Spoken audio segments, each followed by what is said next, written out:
अस्सलाम वालेकुम नाज़रीन, आज का यह वीडियो बहुत ही हैरान करने वाला है। आज का वीडियो आपको सोचने पर मजबूर कर देगा। आज की वीडियो जिसमें कुछ लोग मस्जिद के सामने नाचते और बाजा बजाते हुए नजर आ रहे हैं।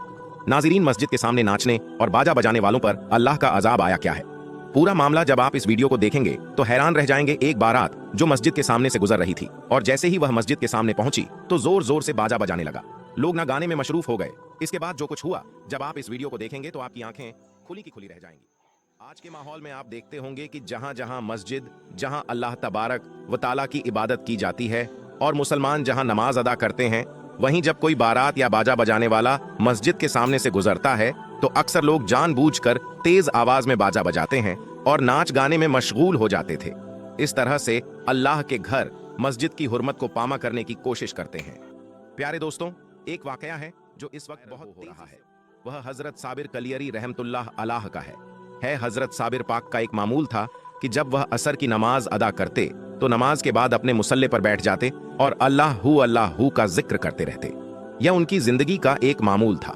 बहरहाल एक दिन ऐसा हुआ कि जब नमाज के बाद वह अल्लाह का जिक्र कर रहे थे, तभी मस्जिद के बाहर से तेज आवाज में बाजा बजने की आवाज आने लगी।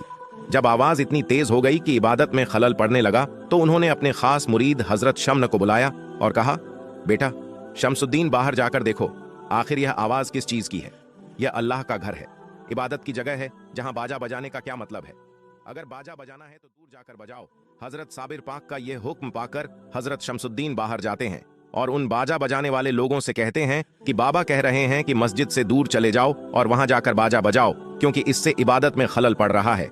लेकिन उन लोगों ने शमसुद्दीन से कहा, जाओ और बाबा से कह दो कि बाबा अपना काम करें और हमें भी हमारा काम करने दें। शमसुद्दीन ने उन्हें बहुत समझाया, लेकिन उन्होंने बात नहीं मानी। शमसुद्दीन वापस लौट आए और फिर वापस आकर मस्जिद में देखा कि आवाज और भी तेज हो गई है। इस पर हजरत साबिर पाक को गुस्सा आ गया और उसी गुस्से में उन्होंने शमसुद्दीन से कहा, क्या तुमने उन लोगों को नहीं बताया कि बाजा बंद करें? शमसुद्दीन ने जवाब दिया, बाबा मैंने कहा था, लेकिन उन्होंने कहा कि बाबा से कह दो कि अपना काम करें और हमें हमारा काम करने दें। इतना सुनना था कि हजरत साबिर कलियरी रहमतुल्लाह अलैह को गुस्सा आ गया और उसी गुस्से के आलम में उन्होंने हजरत शमसुद्दीन से कहा, बेटा शमसुद्दीन, सामने मेरा जो पानी पीने का प्याला रखा है जो सीधा है, तुम जाकर उसे उलट दो। जैसे ही साबिर पाक ने यह कहा, हजरत शमसुद्दीन ने आगे बढ़कर उस प्याले को पा दिया और फिर सब लोग अल्लाह का नाम लेने लगे और अल्लाहू का वृद्ध करने लगे। दोस्तों, थोड़ी ही देर बाद बाहर से चीख पुकार की आवाजें आने लगी। हजरत शमसुद्दीन दौड़ते हुए बाहर गए और देखा कि दो पहाड़ दोनों ओर से चलकर आ रहे हैं और लोगों में चीख पुकार मची हुई है। ऐसा लग रहा था कि यह पहाड़ उन सबको रौंद देंगे और सब उन्हीं पहाड़ों के नींव दब जाएंगे। बहरहाल इस मंजर को देखकर हजरत शमसुद्दीन ने हजरत साबिर पाक के पास जाकर कहा, इन लोगों को माफ कर दीजिए, न जाने कहां से यह दो बड़े बड़े पहाड़ आ रहे हैं और अगर आप इन्हें माफ नहीं करेंगे तो यह लोग मर जाएंगे। उधर जो बाहर नाच गाना कर रहे थे, उन्हें भी समझ में आ गया कि उन्होंने बाबा की नाफरमानी की है और इसी वजह से यह दोनों पहाड़ आ रहे हैं। वह जल्दी से नहा धोकर मस्जिद के बाहर आकर बाबा से माफी मांगने लगे। साबिर पाक को उन पर रहम आ गया और उन्होंने अपने खास मुरीद हजरत शमसुद्दीन से कहा, बेटा शमसुद्दीन, अब जब वह माफी मांग रहे हैं तो जाओ और उस प्याले को फिर से सीधा कर दो।